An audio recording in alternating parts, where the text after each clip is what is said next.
6 weeks after meeting the Alpha King, Aevra would press both hands against his chest and beg him not to make her his mate.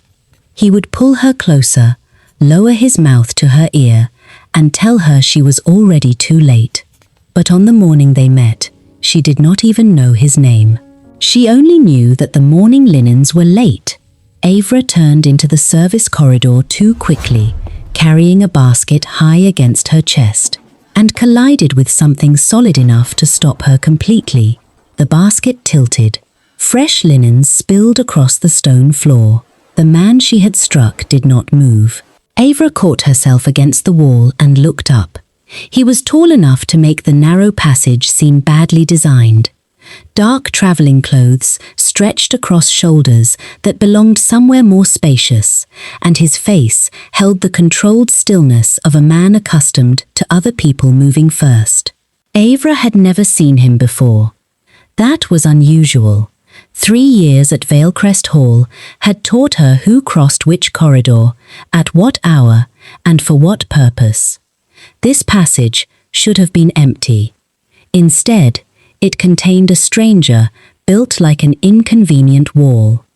"I'm sorry," she said, gathering the nearest sheet. "Excuse me." He remained where he was. Aevra looked toward the kitchen stairway beyond him. Mistress Hadrian was already expecting the linens. Every additional moment would sharpen the housekeeper's disappointment into something more memorable. "I need to pass." The stranger's gaze settled on her face. Her wolf woke. Not gradually. One moment it was the quiet, nearly absent creature Aevra had carried inside her for years. The next, it stood alert beneath her skin, wholly focused on the man before her. Aevra froze, with one hand gripping the basket. The air had changed. The stranger felt it too. She saw the recognition in the slight narrowing of his eyes, in the way his attention sharpened as though the corridor and everything beyond it had ceased to matter. Aevra stepped sideways. His arm rose. He planted one hand against the wall beside her, blocking the passage without touching her. Her wolf surged toward him. Aevra pressed herself back. "What is your name?" he asked. His voice was low and even. She felt it beneath her ribs. "Aevra." The answer escaped before caution could stop it. He studied her as though her name confirmed something. "Aevra," he repeated. She disliked the way it sounded in his mouth. Not because he said it incorrectly, because he said it as though it already belonged somewhere in his memory. "I have work," she said. "So do I." "Then one of us should move." The corner of his mouth almost changed. Almost. Anyone else might have missed it. Aevra had survived by noticing the movements people tried not to make. His arm remained against the wall. "Where are you from?" "The kitchens." Before Veylcrest.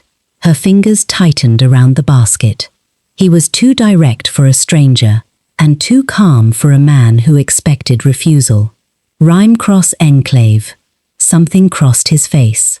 It disappeared almost immediately, but not before she saw it. Recognition or concern.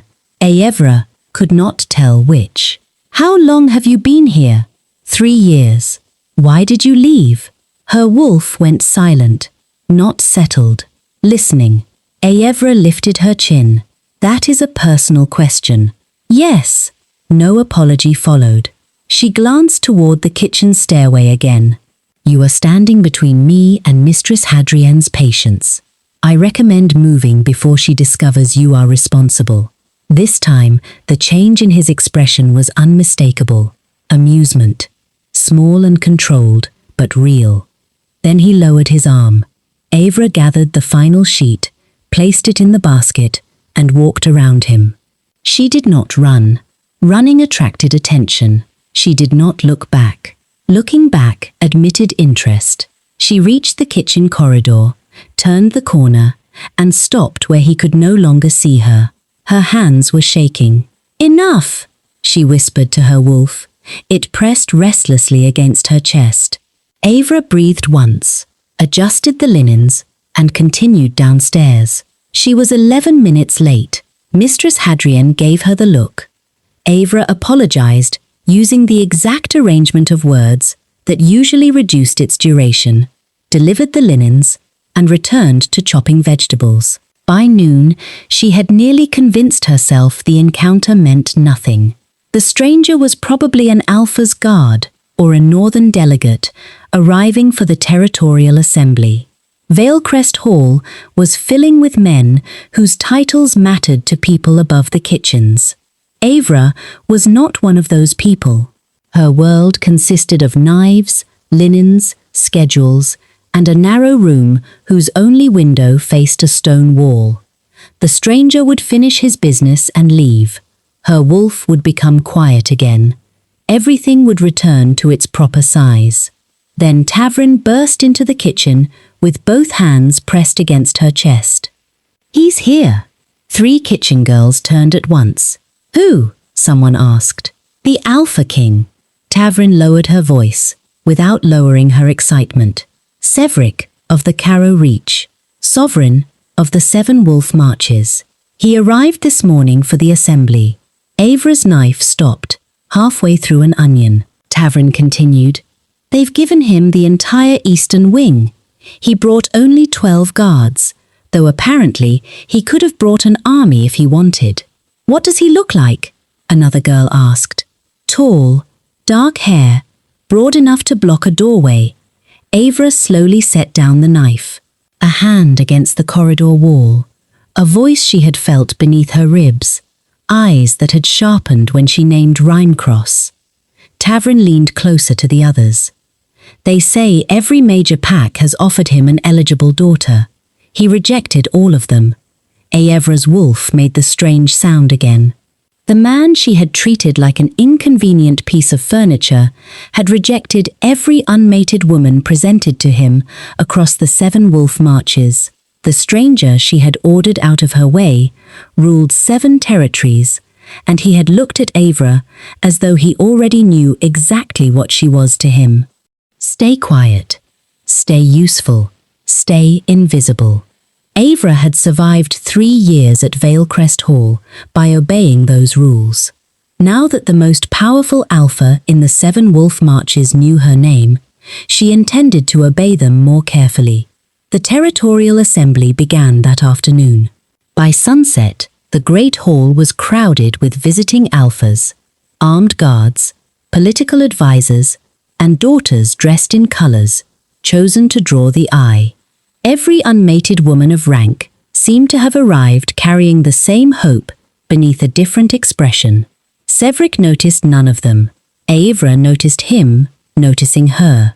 She was carrying wine through the outer hall when the sensation struck, a weight between her shoulders, quiet but impossible to mistake. Her wolf rose immediately. Aevra kept walking. At the high table, Sevrik sat between 2 territorial leaders, discussing something that had made both men visibly tense. His face remained calm, his attention apparently fixed on the conversation. Then she looked at him. His eyes were already on her. The tray shifted slightly in her hands. Aevra corrected it before a single cup moved and continued toward the servants' entrance. She did not look back. Her wolf did. By the second morning, Veylcrest Hall had become a maze of important people moving urgently toward rooms Aevra was expected to keep supplied. She passed military commanders without raising her eyes. She slipped between delegates, arguing over border taxes. She moved around unmated daughters waiting in corridors for accidental encounters that had clearly required considerable planning. No one stopped her. No one remembered her. Everyone except Sevrik. He found her across crowded rooms as though her invisibility worked by rules he had never agreed to follow. At midday, Tavrin joined her in the laundry with an armful of folded cloth and enough information to fill a council chamber. "He became Alpha King at 22, Tavrin said. Aevra folded a sheet. "That seems young." Everyone thought so. "Then He ended the Northern War in 14 months. That seems efficient. Tavrin stared at her. You speak about him as though he reorganized a pantry. I understand pantries better than wars. He rejected the daughter of the Norveth Alpha last winter. Aevra folded another sheet. And the Eshrin heir before that. Tavrin continued. And 3 others, whose mothers have probably not recovered. Perhaps he dislikes introductions. Aevra. She looked up. Tavrin leaned closer. He keeps watching you. He is probably trying to understand why a servant ordered him to move. You did what? Quietly. That does not improve it. Aevra placed the folded sheet onto the stack. His curiosity will pass. She needed that to be true. Sevrik had spent years surrounded by people who knew his title before they knew his face. For 45 seconds in a service corridor, Aevra had treated him like an ordinary man obstructing useful work. Novelty explained his attention. Novelty ended. On the 3rd morning, Mistress Hadrian assigned Aevra to the East Wing. Aevra considered objecting for exactly 1 second. Then, Mistress Hadrian looked at her over the top of the assignment ledger, and Aevra remembered that invisible servants did not debate instructions. The East Wing was quiet when she entered. She completed 2 rooms without seeing anyone. In the 3rd, she opened the curtains, straightened a chair that did not require straightening, and began replacing the water beside the washstand. Her wolf woke before she heard his footsteps. Aevra kept her eyes on the pitcher. You have been avoiding me, Sevrik said from the doorway. She set the pitcher down carefully. I work where I'm assigned. You worked the western rooms yesterday. They needed cleaning. And today, the eastern rooms need cleaning. He entered. He was not wearing ceremonial clothing now. Dark trousers, a fitted coat, no crown, and no visible weapon. Somehow, removing the symbols of authority made the authority more obvious. Aevra remained beside the washstand. Moving away would look like retreat. Sevrik stopped several feet from her. You did not know who I was in the corridor. No, how did you discover it? Tavrin described your shoulders. His mouth almost curved. Was the rest unnecessary? She mentioned the 7 territories eventually. His attention held hers. Does knowing change anything? Yes. The answer seemed to interest him. What? How careful I need to be. A faint line appeared between his brows. You are not frightened of me? No. Why? Aevra considered giving him something polite. His gaze made politeness feel too much like surrender. Fear does not seem useful, she said. You have not done anything frightening yet. Yet? I prefer to leave room for new information. Silence followed. Not empty silence, the kind that placed weight on every inch of space between them. Sevrik took 1 measured step closer. Aevra's wolf pressed forward so sharply that her fingers closed around the edge of the washstand. His eyes dropped briefly to her hand. He had noticed. Of course he had. What is your name? He asked. Her pulse changed. You know my name. I want to hear you say it.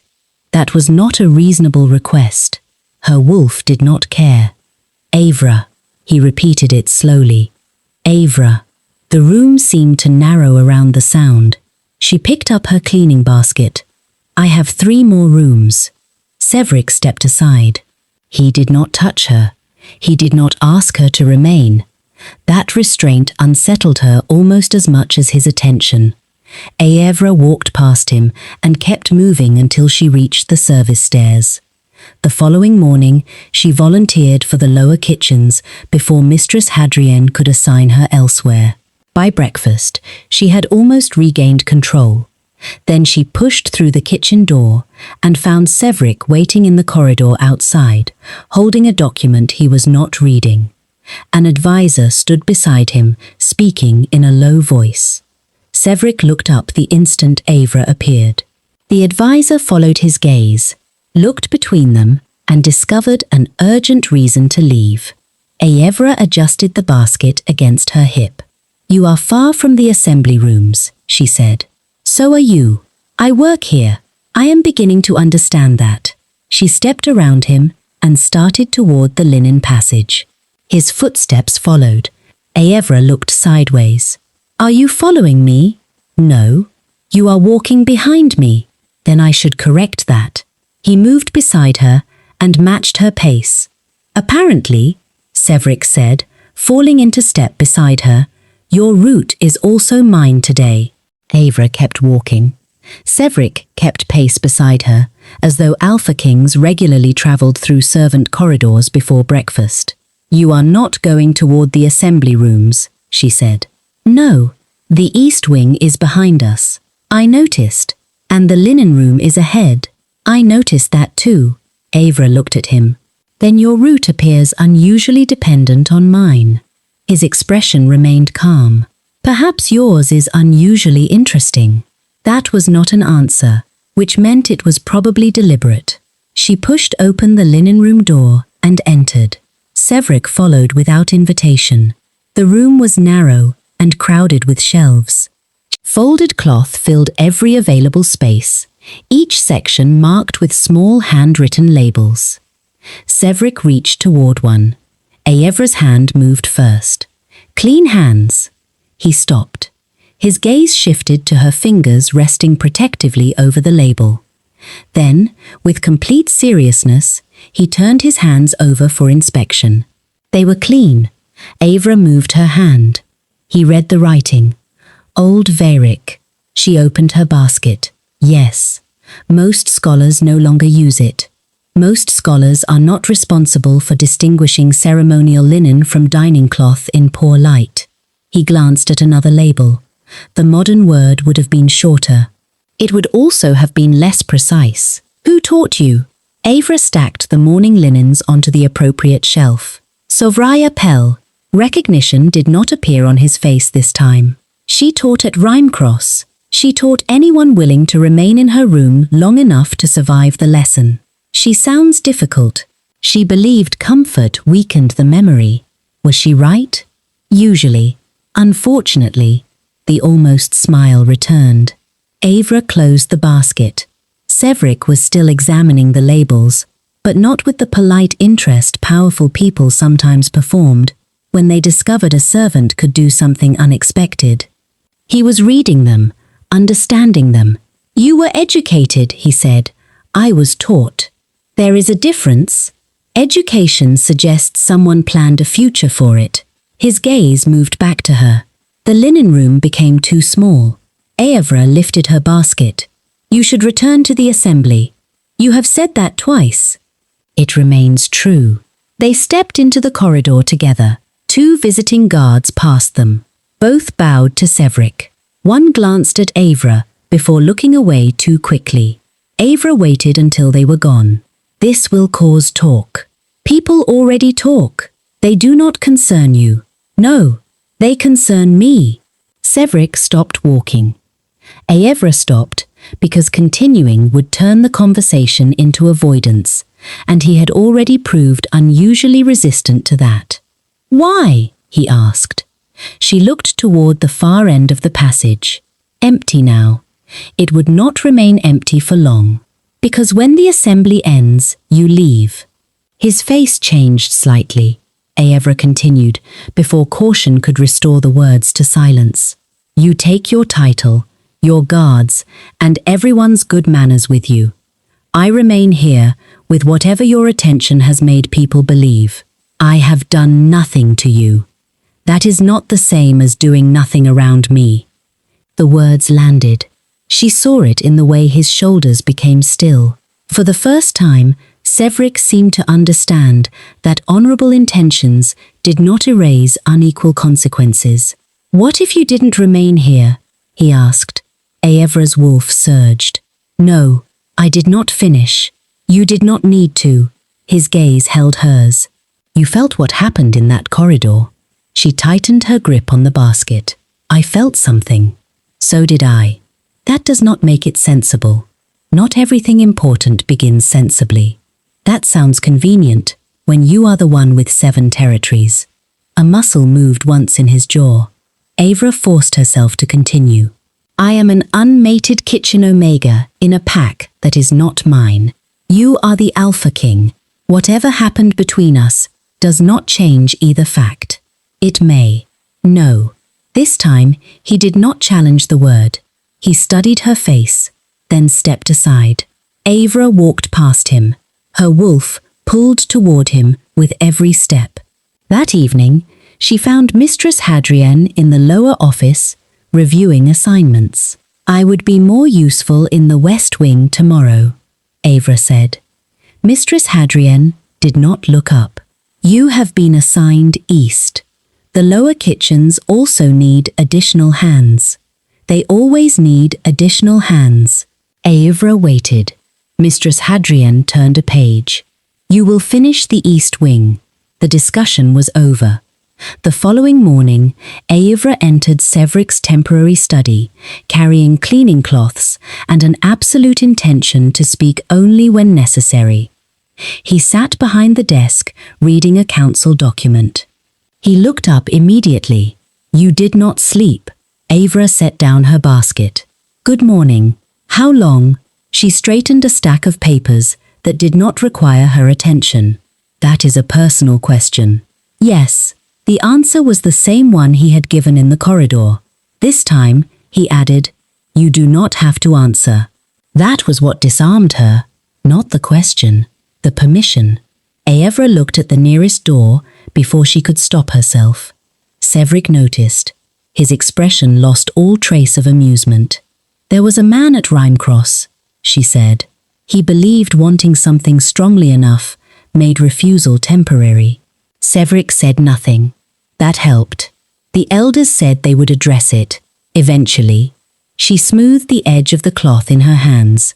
I decided leaving was safer than waiting to discover what eventually meant. Did anyone help you? Sovraya left money outside my room. You left alone? Yes. Were you wrong about the danger? No. Then you made the right choice. Aevra looked at him. No questions about what she had worn. No careful defense of the man's intentions. No suggestion that fear had distorted her memory. Only certainty. You do not know everything that happened, she said. I know you said no. The answer struck somewhere her defenses had not covered. Aevra turned away and began wiping the shelves because the alternative was allowing him to see too much. Later that afternoon, Tavrin found her folding cloth in the laundry. The Alpha King asked Mistress Hadrian about you. Aevra's hands stopped. What did he ask? Whether you were permanent staff, whether you were contracted, whether Veylcrest had any legal claim on your service. Tavrin leaned closer. He asked for you by name. Aevra stared at the linen in her hands. The Alpha King was not merely watching her anymore. He was discovering whether she was free to leave.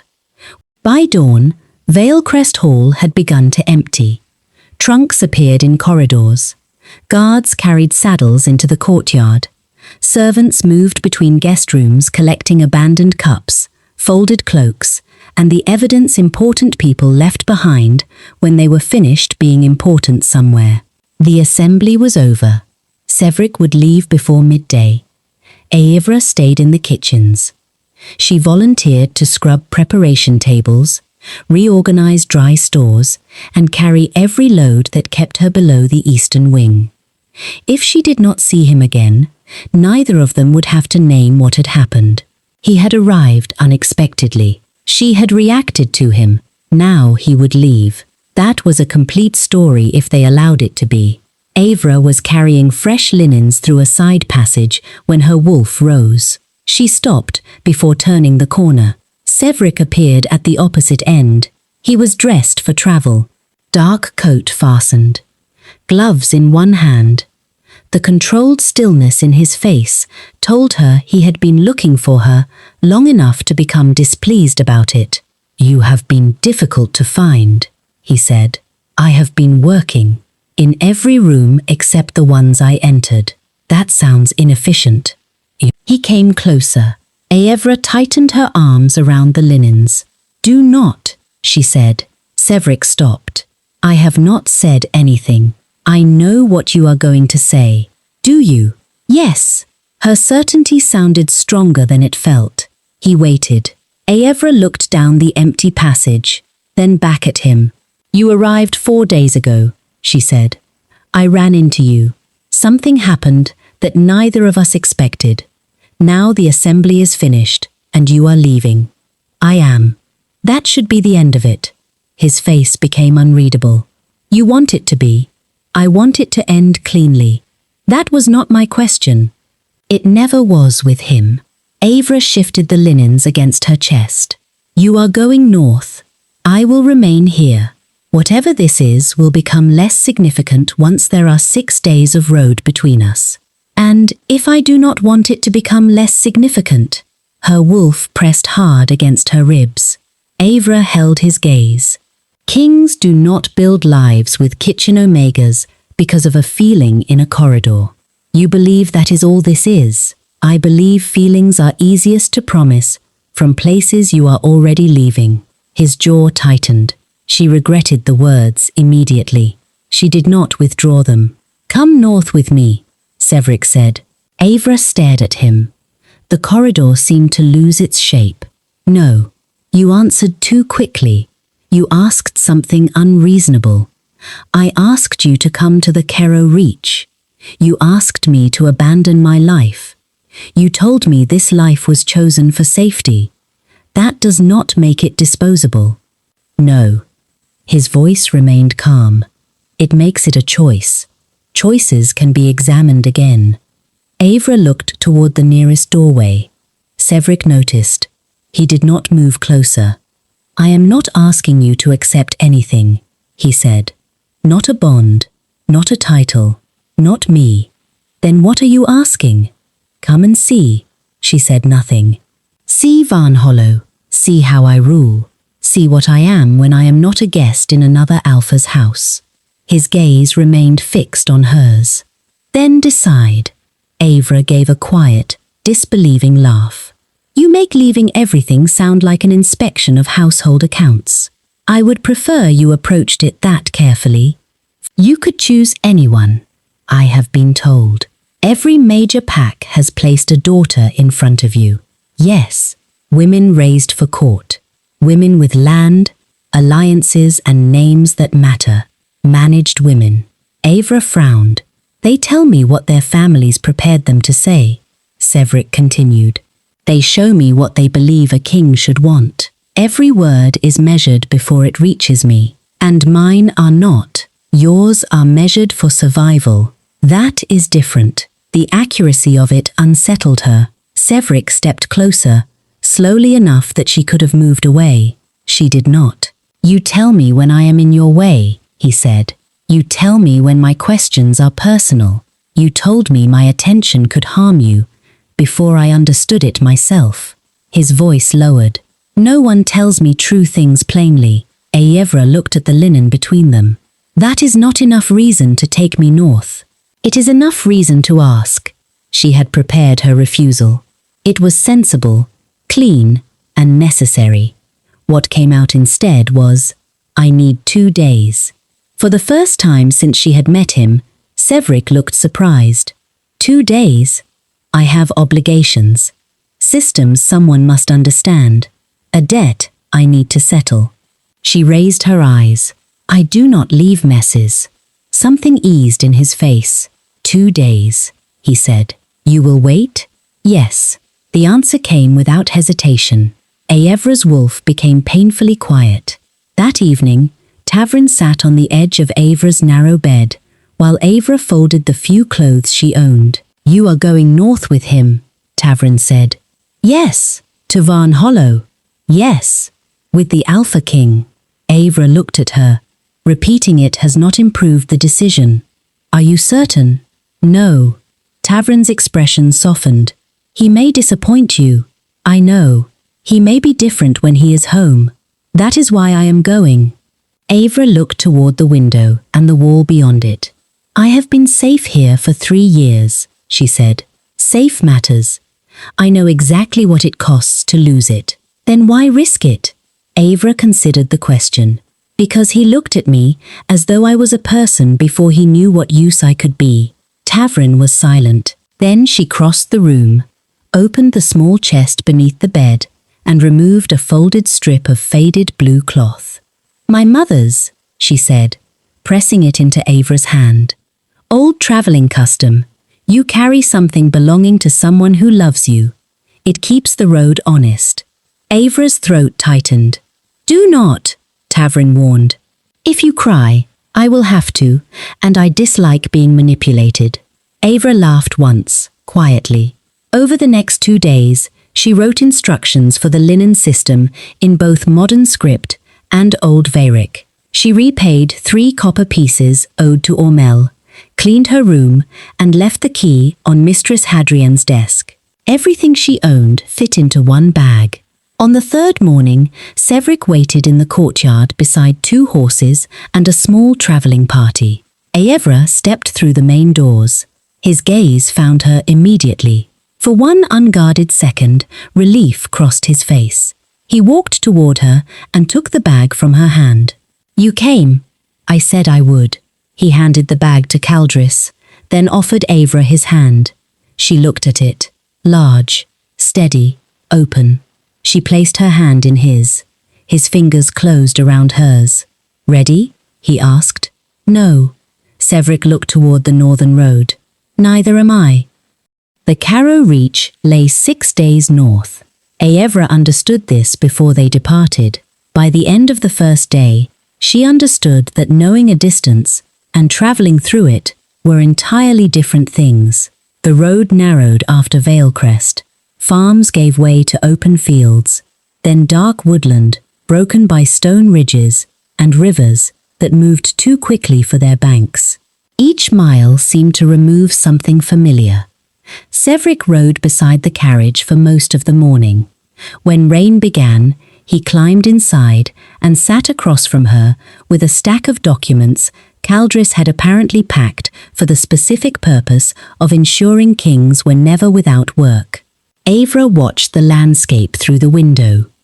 "You can move the curtain farther," Sevrik said without looking up. "I can see. You have been leaning toward the glass for an hour." She sat back.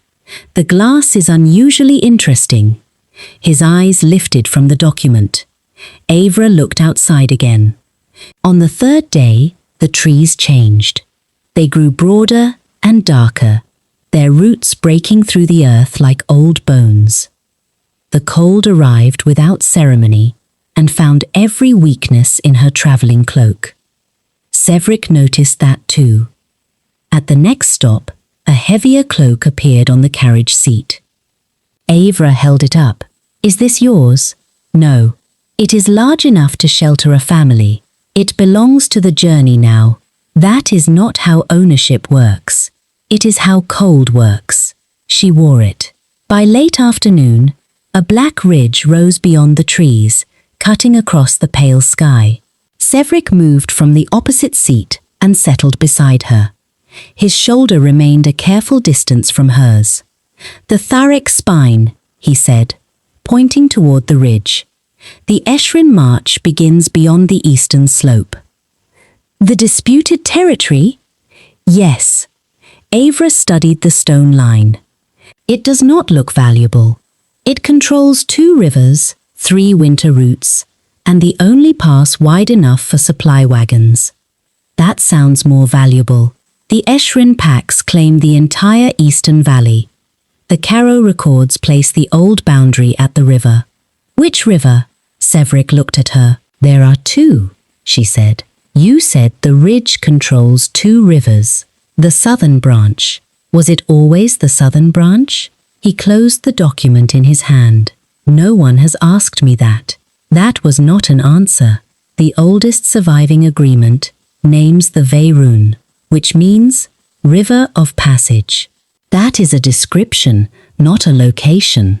His attention sharpened. Aevra leaned closer to the window. If both rivers were used for passage when the agreement was written, then the name proves nothing. The maps place it south. The current maps? The earliest copies we possess. Copies? Yes. not the original. A pause followed. Sevrik looked back toward the ridge. The dispute has lasted 60 years, he said. Perhaps everyone has spent 60 years arguing from the same assumption. The corner of his mouth moved. You make that sound simple. Errors are often simple. Their consequences become complicated. He remained beside her for the rest of the afternoon. That night, they stopped at a fortified wayhouse. Aevra found Sevrik alone near the courtyard fire after the others had gone inside. He had removed his gloves and was holding his hands toward the heat. You asked why I left Rhymecross, she said. He turned. The question had followed them north without being spoken again. She had felt it between them. Each time he gave her space, she had not requested, but needed. You do not owe me the answer, he said. I know. She sat on the opposite side of the fire. There was a man named Darrick. He was the son of one of the settlement elders. Sevrik became still. He decided my refusal was temporary, Aevra continued. At first, he waited outside lessons, then outside my room. He began telling people I was frightened of wanting him. The fire shifted between them. I reported him. The elders said they would speak to his father. They did not act. Not quickly enough. What happened? He came to my room one night. Sevrik's hand closed slowly against his knee.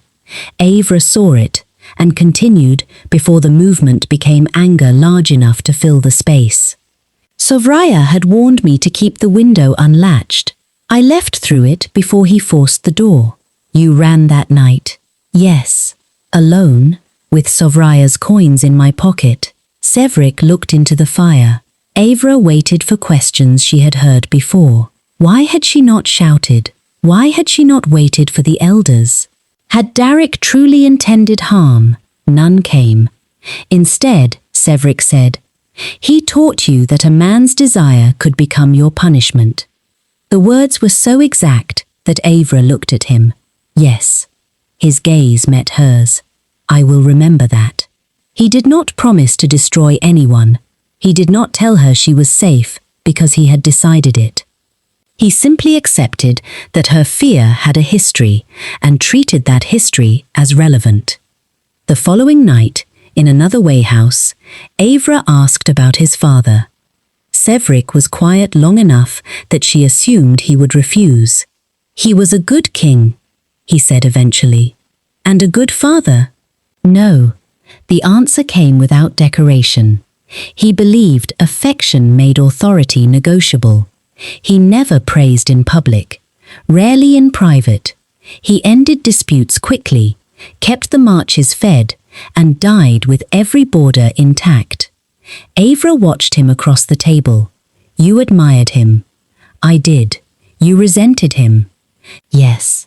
Which feeling was stronger? I am still deciding. That honesty cost him something. She could hear it. Sevrik looked down at the map between them. I have spent most of my reign wondering whether tenderness makes a ruler weak, he said, or whether my father simply found coldness easier. Aevra thought about the careful distance he kept beside her in the carriage. The cloak left without explanation. The questions he allowed her not to answer. What have you decided? She asked. Nothing final. That seems inconvenient for a king. It is becoming a pattern around you. Varnhollow appeared on the 6th afternoon. The citadel rose from the northern stone as though the mountain had shaped itself into walls.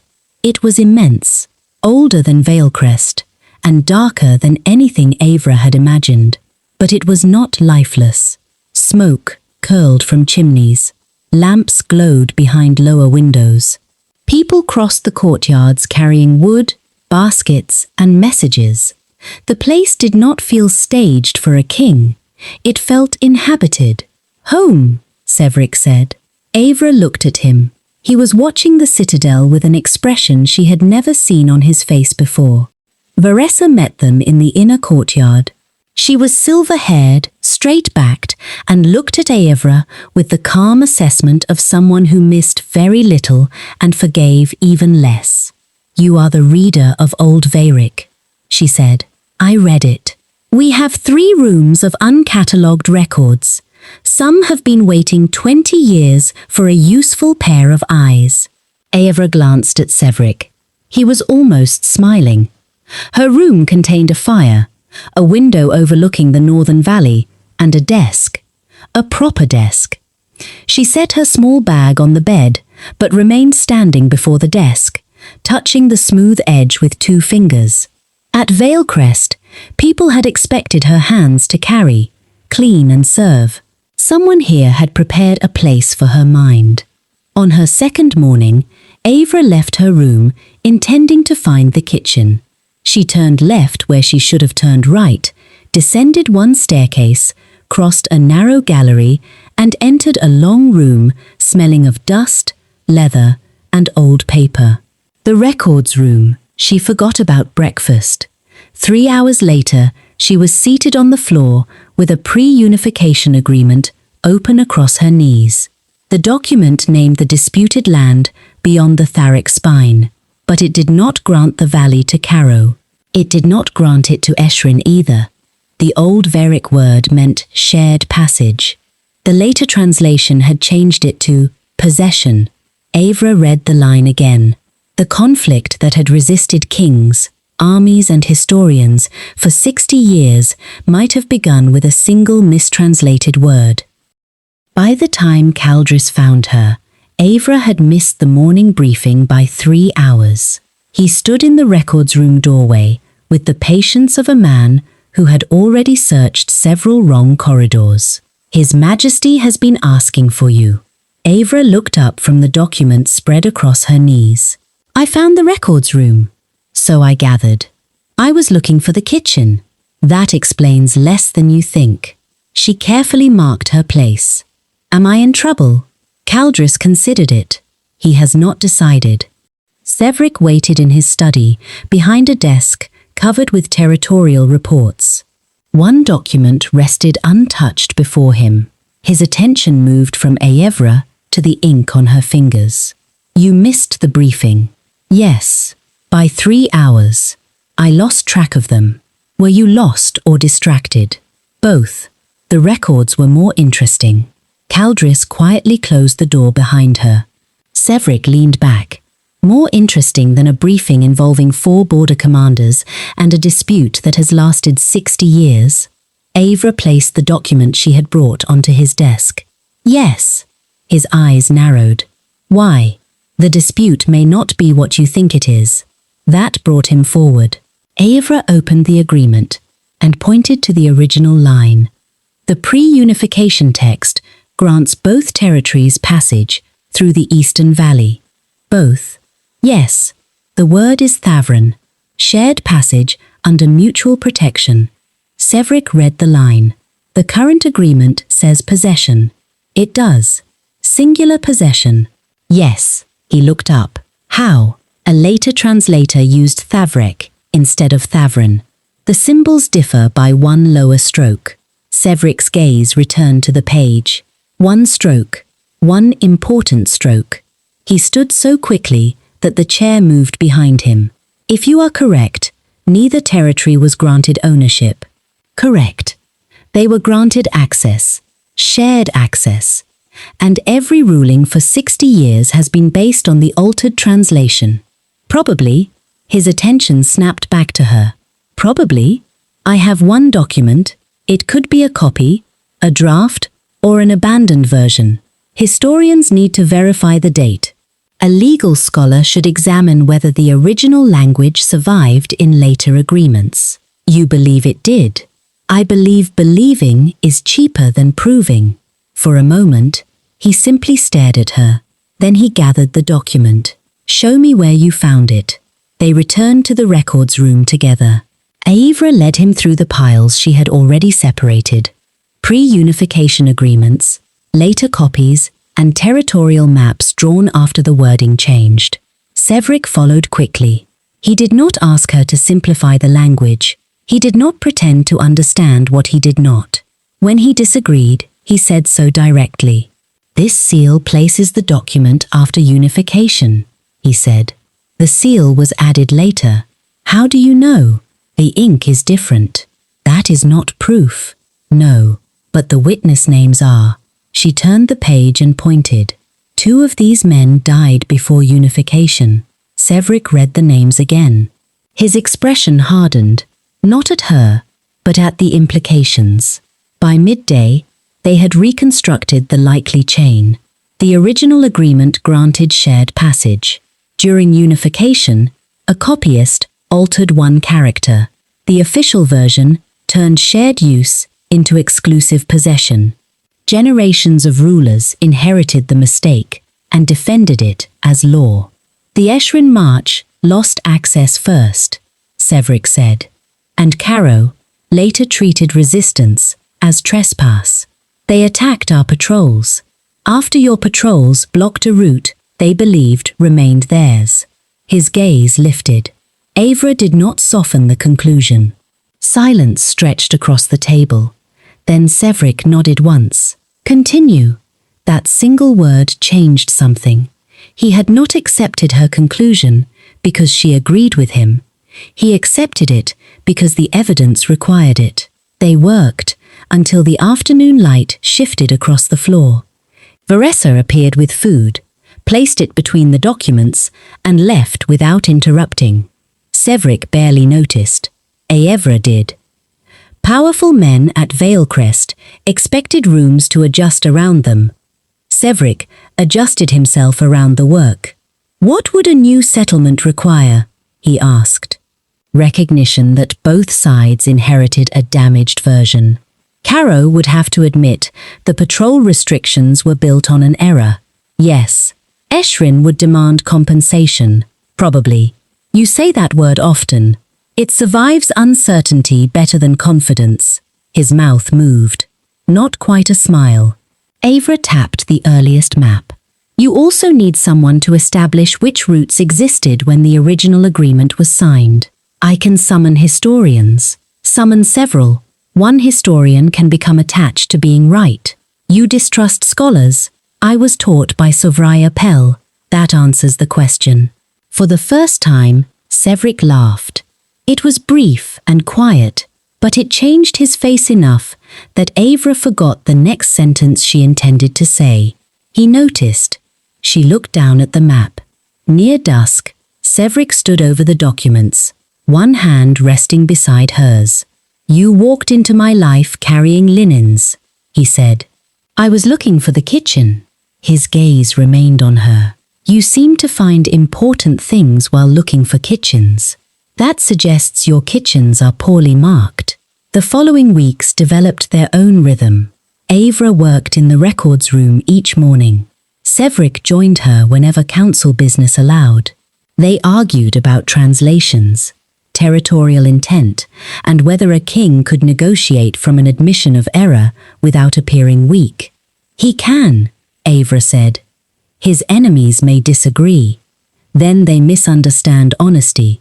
Enemies often do." He never ended an argument by invoking his title. She never surrendered a conclusion merely because his name would appear beneath the final decision. Veressa found Aevra outside the study one afternoon. "He has changed since Veylcrest," she said. "How?" "Less like a king who remembers he is a man, more like a man who happens to be king." Before Aevra could answer, Veressa walked away. The next morning, Aevra and Sevrik argued over whether an old Veyric word meant obligation or inherited duty. "It cannot mean obligation here," Aevra said. "The following clause makes it voluntary. The following clause limits the duration. That does not change the root. It changes the political use. No, it changes what later rulers wanted it to mean." Sevrik stopped speaking. Aevra looked up. He was staring at her. "What?" "I became distracted." "By what?" His gaze did not leave her. "By you. Not the bond. You." Aevra had no answer prepared for that. Sevrik seemed to understand. He returned to the document without demanding one, but the sentence remained between them long after the argument ended. Over the following weeks, Varnhollow stopped feeling like a place she was visiting. Her name appeared on the working copies of the Eschrin documents. Veressa began sending disputed records directly to her desk instead of waiting for Sevrik's approval. Caldris asked for her interpretation of old seals. Ormel started saving the crisp edges of the root vegetable bake because Aevra had once admitted they were the best part. She still became lost occasionally. The smoked fish storeroom was responsible for most of these failures. By the fourth accidental visit, she began keeping an inventory. Sevrik found the list on her desk. "You are cataloguing fish now? I prefer to make mistakes productive." He considered that. A dangerous philosophy. You invited it north. Their mornings developed a rhythm neither of them discussed. Aevra arrived first and lit the smaller fire in the records room. She placed Sevrik's tea beside the documents because council meetings made him late, and bad tea made him quieter in an unhelpful way. He always noticed. He never thanked her as though she were serving him. He simply drank it and began working. They argued with ink on their fingers. They passed documents across the table without looking up. Sometimes an hour disappeared in complete silence, and Aevra would realize she had not once measured the distance to the door. Sevrik remembered things she did not recall telling him, that she disliked honey in tea, that sharp quills slowed her writing, that Sovraya had believed margins were for people afraid of commitment. A new set of wider parchment appeared in the records room without explanation. Aevra did not ask who ordered it. The Norvith delegation arrived in the 5th week. By evening, the great hall was filled with formal clothing, ceremonial plates, and conversations in which every sentence contained a second sentence no one said aloud. Aevra ate in the kitchen. Ormel had prepared the root vegetable bake. Aevra had just reached the crisp corner when the kitchen went silent. She did not need to turn around. Her wolf had already risen. Sevrik stood in the doorway, wearing the dark formal coat reserved for royal meetings. The silver fastenings caught the firelight. Behind him, one of the kitchen boys was holding a tray and staring as though the Alpha King had stepped out of a wall. Sevrik looked around until he found Aevra. Then he crossed the room and sat opposite her. No one moved. "The formal dinner is still happening," Aevra said. "I know. You are hosting it." "I noticed. Did you leave a pack delegation unattended?" "Caldris is there. That is not the same as you being there. He is more diplomatic." From the doorway, Caldris's voice carried faintly from the distant hall, proving he had not escaped with Sevrik. Aevra looked at the king across from her.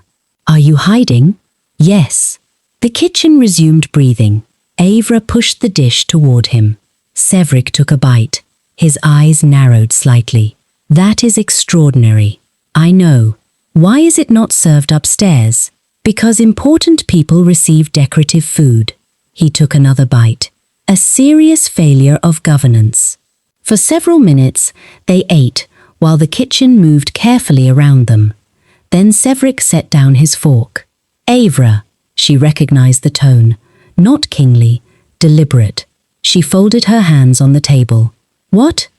"I need to tell you something." Her wolf became completely alert. Sevrik looked directly at her. "You are my mate."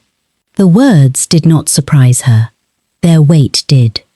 Everything in the kitchen seemed to move farther away. Aevra held his gaze. "You are certain?" "Yes." "Since when?" "The corridor." Her fingers tightened together. "You knew before you asked my name." "I knew something. I understood it when you looked at me." "And you said nothing. You came north to decide what I was." His voice remained low. "If I had named the bond at Veylcrest, every choice afterward might have felt made for you." Aevra thought about the invitation. "Come north. See. Decide." You let me believe I was imagining it. No. His expression tightened. I let you decide when to speak about what you felt. That is a careful distinction. It needed to be. She looked down at the table. Her wolf had known from the beginning. It had known in the service corridor, in the linen room, on the northern road. Aevra had simply refused to give the knowledge authority. I know too, she said. Sevrik did not move. My wolf knew before I did. She raised her eyes. That does not mean I have decided. I know. It does not mean I belong to you. I know. It does not mean I will agree to a ceremony because instinct has made an argument. I know. The absence of resistance unsettled her. Aevra searched his face. What happens if I never accept it? Something passed through his expression. Pain, perhaps. It disappeared before it could become pressure. You remain free. The answer came plainly. No command? No. No council declaration? No. No decision made for the good of 7 territories? His jaw tightened. No. And the bond? I carry it. The simplicity of that frightened her more than persuasion would have. Sevrik was giving her the one thing she had prepared herself to fight for. A door. Open and unguarded. You would let me leave, if that is what you choose. Even knowing what I am to you? Especially then. Aevra looked away. Freedom had always been the argument she trusted most. Now he had removed the threat of losing it, which meant that if she stayed, she could no longer tell herself she had been trapped by rank, biology, or obligation. She would be staying because she wanted something. Sevrik rose. The 20 minutes are over. You counted? Caldris will have. He paused beside the table. I did not tell you tonight to demand an answer. Why tonight? Because silence had begun to feel dishonest. Then he returned to the formal dinner. The kitchen sounds resumed around Aevra, but she remained still before the unfinished plate. She had spent weeks deciding whether the bond was real. Now that Sevrik had named it, she faced the harder question, whether something fated could still become something freely chosen. A difficult council session lasted nearly 4 hours. Aevra watched from the side table as 3 territorial representatives repeated the same objection in increasingly elaborate language. Sevrik listened to each version. When one of them produced evidence that contradicted his position, he read it twice and said, "Then I was wrong." No anger, no punishment for the man who corrected him. The discussion moved forward. Another morning, Sevrik stopped a passing servant and asked after her injured brother by name. The girl stared at him before answering, clearly surprised that he remembered either of them. He did. When the first official summary of the Eshrin discovery was presented before the council, Sevrik did not say his scholars had uncovered the mistranslation. He said, Aevra found it. Every face turned toward her. Her first instinct was to disappear. Sevrik did not rescue her from the attention or speak on her behalf. He waited. Aevra explained the disputed word herself. When she finished, he asked the council whether they required clarification from the scholar responsible. The scholar, not the Omega he had brought north, not the woman tied to him by a bond no one else yet knew existed. Her. Weeks passed, in details too small to resemble a decision, until Aevra realized they had become one. Sevrik respected every boundary without becoming colder when she maintained it. He wanted honesty, even when honesty inconvenienced him. He never used silence to punish her. He never made his patience sound like a debt she would eventually have to repay.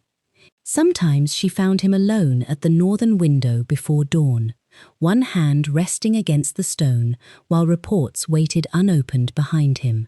In those moments, he looked less like a ruler and more like a man carrying the weight of thousands of lives without knowing where to set it down. Aevra never asked him to explain. She simply stood beside him. He always made room. On an ordinary Tuesday morning, Sevrik arrived late to the records room. A council meeting had delayed him. His coat was still fastened, and the line between his brows said someone had spent too long arguing against arithmetic. Aevra had already prepared his tea. He sat across from her, took the cup without checking it, and drank. No thanks, no surprise, only trust. Then he picked up the old Sevrik text beside her hand and began reading from the place where she had stopped. The movement was so familiar that it unsettled her. There was nothing dramatic in the room. No danger, no audience, no force greater than the quiet understanding that Sevrik belonged in this chair, across from her, drinking tea she knew how to prepare. Aevra set down her pen. "I am finished going carefully." Sevrik stopped reading. He placed the text on the table with deliberate precision. "What have you decided?" His voice was calm. His hand was not. One finger pressed too firmly against the edge of the page. Aevra looked at him. "You." The room became completely still. "I have decided on you." Sevrik crossed the space between them in 2 steps. Aevra stood. His hands rose toward her face, then stopped. The restraint nearly undid her. Aevra closed the remaining distance herself. His palms settled against her cheeks. Warm, careful, slightly trembling. That small betrayal of composure told her more than any declaration could have. Sevrik lowered his forehead to hers. "You are certain?" "I have been certain for 2 weeks." "Why did you wait?" "I was verifying." A rough sound escaped him, almost a laugh. His hand moved from her face to her waist. He drew her closer slowly enough that she could have resisted. She did not. Then his body touched hers, and memory struck with cruel precision. A locked room at Rhymecross. A hand against a door. A man who believed desire had given him permission. Aevra's palms flattened against Sevrik's chest. He stopped immediately. Her wolf strained toward him, but fear moved separately from instinct. "Please," she whispered, "don't make me your mate before I'm ready." Sevrik's arm tightened around her. He pulled her closer and rested his forehead against hers. Too late. Aevra froze. He felt it. His grip loosened at once, though he did not release her completely. "Too late for the bond," he said. "It chose us in that corridor." His gaze held hers. "But the claiming, the ceremony, my hands, my body, every other part of this waits for you." Aevra searched his face. There was no triumph in it, no impatience, only a man telling her exactly where his power ended. "You would stop now?" she asked. "Yes. After waiting this long, yes. Even after I chose you. Choosing me once does not remove your right to choose again." The words entered the place fear had occupied. Aevra's hands remained against his chest. His heart was beating hard beneath them. She realized he was afraid too, not of rejection, of becoming the kind of man she had escaped. "I do want you," she said. Sevrik closed his eyes briefly. "I know." That sounded arrogant. It was relief. She almost smiled. "I need this to be slow." His eyes opened. "As slow as you need. And if I change my mind, you tell me. And you listen. Always." Aevra moved her hands from his chest and placed her arms around him. Deliberately, Sevrik held her with equal care, one hand at her back and the other resting lightly behind her head. Her wolf went quiet. Not the tense silence of a creature waiting for danger, not the disciplined silence Aevra had forced upon it for years. Settled, present, home inside her own skin. They remained that way until the fire shifted and a document slid from the edge of the table onto the floor. Aevra pulled back first. Sevrik let her. "There is another matter," he said. "There usually is. Accepting me privately does not make you my legal mate." Aevra looked at him. "The formal bond changes your position within the pack, the council and the succession laws," he continued. It carries obligations beyond us. Then I will need the texts. All of them, all relevant versions. Modern law, pre-unification law, and the original ceremony. Sevrik's mouth curved. I expected nothing less. I will not stand before a council and repeat words I do not understand. You will not have to, and I will not agree to a ceremony until I understand every word of it. Sevrik bent, retrieved the fallen document, and placed it back on the table. Then we begin with the oldest version. 3 months passed before Aevra agreed to stand before the council. Not because she doubted Sevrik, because she refused to enter a bond whose consequences everyone else understood better than she did. The first week, Caldris brought 6 volumes of modern wolf law to the records room. The second week, Veressa added 2 older legal collections, 3 council precedents, and a succession register heavy enough to injure someone. By the third week, Sevrik had moved a second chair permanently beside Aevra's desk. You realize most people ask fewer questions before becoming royal mates, he said. Most people should improve. He looked at the open text before her. What is today's concern? Council authority. That was yesterday's concern. Yesterday was emergency authority. Today is permanent authority. There is a difference. That is why I am still reading. Sevrik answered every question he could. When he could not, he said so. Then he brought someone who could. A legal historian explained how mate status affected succession. A council elder described ceremonial obligations. Veressa corrected both of them twice. Aevra took notes through all of it. She learned that joining Sevrik would give her formal standing before the council, but would not grant authority over the marches simply because of the bond. She would be protected by royal law, observed by every pack, and judged against expectations no Kitchen Omega had ever been raised to understand. None of that frightened her as much as one possibility. That history might remember her discoveries as gifts from the king.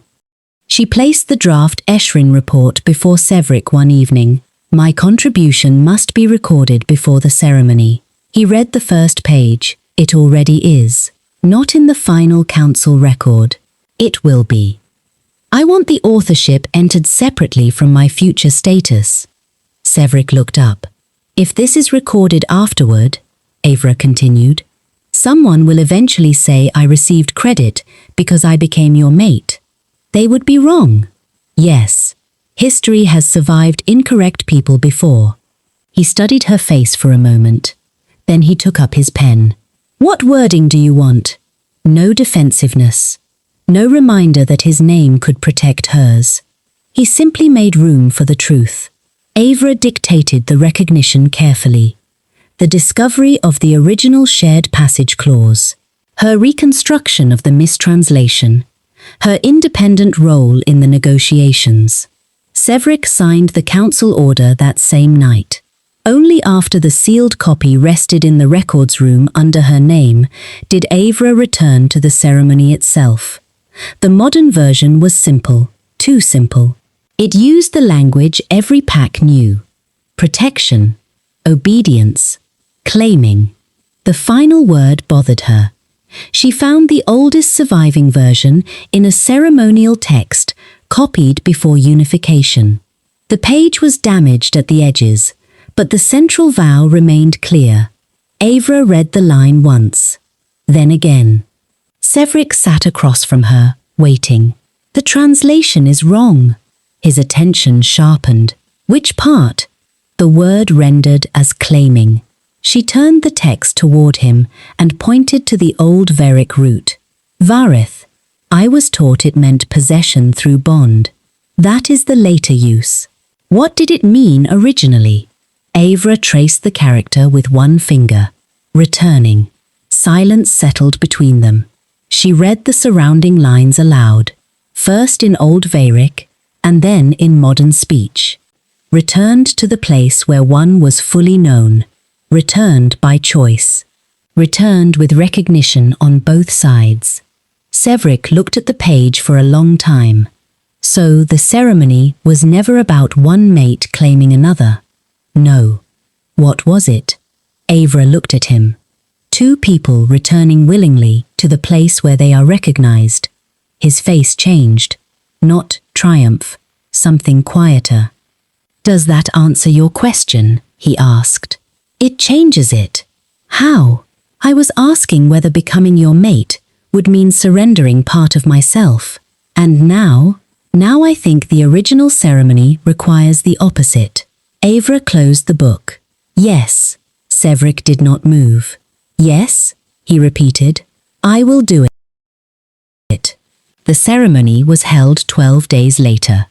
Aevra insisted it remain small. The required council representatives attended. Caldris stood to one side in formal black. Veressa stood near the front, with the expression of a woman tolerating ritual, because the ritual had finally been translated correctly. Tavrin arrived from Veylcrest 4 days early, carrying a bag 3 times the size of the one Aevra had brought north. When she saw Aevra, she stopped in the doorway. "You look different." "That sounds threatening." "It was meant emotionally." "That is worse." Tavrin embraced her anyway. On the morning of the ceremony, she stood beside Aevra, fastening the final clasp at her shoulder. "Are you frightened?" Tavrin asked. "Yes." "Good." Aevra looked at her.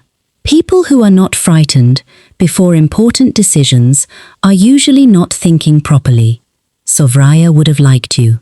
I would have been terrified of her. She would have liked that too. The ceremony took place in the old council chamber. No crowd, no spectacle, only stone, firelight, and the people whose presence was legally required or personally wanted. Sevrik stood across from Aevra. He wore no crown. She was grateful for that. The officiant began, in the modern language. Aevra stopped him.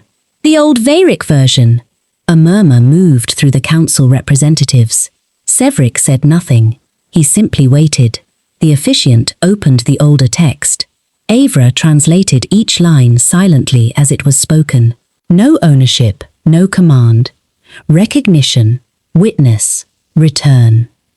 When her turn came, she spoke the words plainly, not as a servant being elevated, not as an omega being selected, as Aevra, scholar of Old Veyric, author of the Eshrin reconstruction, woman of Rhymecross by birth, and Varnhollow by choice. Sevrik answered with his own vow. His voice remained steady, but his hand trembled when she placed hers inside it. The bond settled, not like a chain closing, like something unfinished finally reaching its proper shape. Afterward, the council representatives approached with formal congratulations. Veressa waited until the last one moved away. "The Eshrin delegation arrives next week," she said. Another set of records was found in the secondary archive. Aevra looked at her. "How many?" "4 boxes. Sevrik glanced toward Aevra. "Tomorrow," he said. Aevra shook her head. "I will begin this afternoon." Veressa nodded once, satisfied. She walked away. Aevra looked down at Sevrik's hand around hers. She had not been claimed by a king. She had returned, willingly, to a man who had never asked her to disappear inside his power. 1 year after the ceremony, the Eshrin agreement was signed. It did not end every argument. Aevra had learned that agreements resolving 62 years of conflict usually created several smaller disputes in the process. Caro and Eshrin now argued about patrol schedules, maintenance costs, and which territory would repair the northern bridge before winter. But they were no longer arguing about who owned the valley. That difference mattered. The signed agreement rested beneath glass in the council archive. Beside it lay the historian's final report. 12 carefully written pages explaining how one altered character had turned shared passage into exclusive possession. Aevra's name appeared in the acknowledgements. She read it 4 times. The 5th time, Sevrik entered the records room and caught her standing over the same page. "You have already read that section," he said. "I was checking the spelling." "Again? Historical records should be accurate. It was accurate yesterday." "That does not guarantee continued accuracy." Sevrik came to stand beside her and looked down at the line bearing her name. His shoulder touched hers. A year earlier, that contact would have awakened every alarm inside her. Now she leaned against him. "You should have been listed as an author," he said. "I was not one of the historians. You corrected 2 of them. I corrected 5. That strengthens my argument." Aevra closed the report. "The acknowledgement is enough." It was more than enough. Her work carried her name. No one had hidden it beneath Sevrik's title or explained it as royal generosity. Council members asked for her interpretations directly. Delegates waited when she told them a translation required more time. Veressa sent uncatalogued boxes to her without asking whether the Alpha King approved. Varnhollow had learned the shape of her presence. So had Sevrik. Their life had settled into routines that belonged only to them. He still arrived late from council. She still prepared tea. He still placed documents on the wrong side of her desk. She still moved them without asking. They disagreed regularly. On that morning, the disagreement concerned whether the Eshrin patrol records should be organized by territory or by route. "Territory," Sevrik said. "Route. The council thinks by territory, the roads do not. The council must approve the system. Then the council can learn geography." Sevrik looked at her for a long moment. "Route," he said. Aevra nodded. "Good. You enjoy winning. I enjoy accuracy." That answer has never been convincing. Caldris entered before she could respond, carrying a sealed letter. It arrived from Rhymecross Enclave. Aevra stopped. She had received no letter from Rhymecross in 4 years. There had been no one left to write after Sovrea died. Caldris placed the letter in her hand and withdrew. The seal belonged to the settlement record keeper. Aevra opened it carefully. The message was brief. During repairs to the old teaching rooms, workers had discovered a locked chest containing books, maps, and documents marked with Aevra's name. Sovrea Pell had left instructions that the collection should be delivered if Aevra's whereabouts ever became known. Aevra read the final sentence twice. Sevrik remained beside her without asking. "She kept things for me," Aevra said. His hand rested lightly over hers. "What things?" "It does not say. Old texts, notes, probably arguments she intended to continue after death." "That sounds like her." Aevra smiled, though her eyes had begun to burn. She collected everything no one else wanted.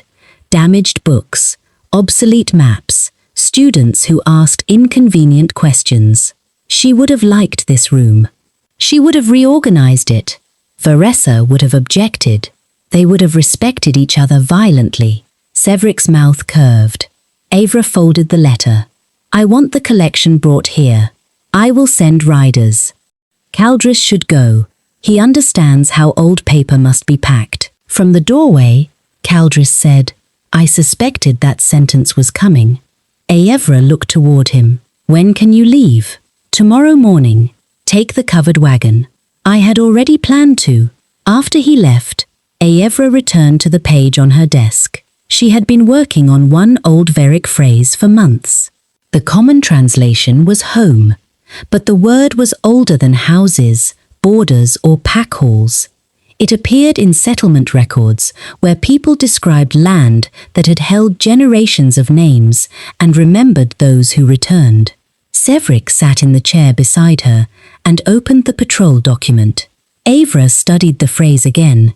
"The translation is wrong," she said. He looked up. "Completely?" "Incomplete." "What does it mean?" She considered the roots. "Place, recognition, memory, a name spoken and remembered by others." "The place that knows your name," she said. Sevrik repeated the words quietly. Aevra looked around the records room. Her desk held unfinished translations, Tavrin's latest letter, and the sealed copy of the council order recognizing her work. 4 new boxes waited near the secondary shelves. Her notes occupied more space than Sevrik's. Outside, people crossed the courtyard, carrying messages shaped by decisions her voice had helped make. Here, her boundaries were not treated as obstacles. Her history was known but never used against her. Her love had been asked for, waited for, and chosen. Her presence had memory. Sevrik returned to his document, marking a line before sliding it toward her. This patrol route is impossible. Aevra examined it. Only if mountains remain solid. I assumed they would. An unnecessarily rigid position. He looked at her. She smiled and dipped her pen. Her wolf rested quietly within her, neither pulling her forward nor urging her to run. There were documents to translate, disputes to prevent, and a chest traveling north from the woman who had first taught her that official versions were often afraid of the truth. Aevra lowered her pen to the page and began. For the first time in her life, Aevra was not trying to remain invisible inside someone else's home. She was exactly where she was known. Thank you for being here tonight. If this story held you, this is where you belong. Moonlit romance stories, new complete romances, every week. Where passion meets prophecy. Subscribe and never miss a single one.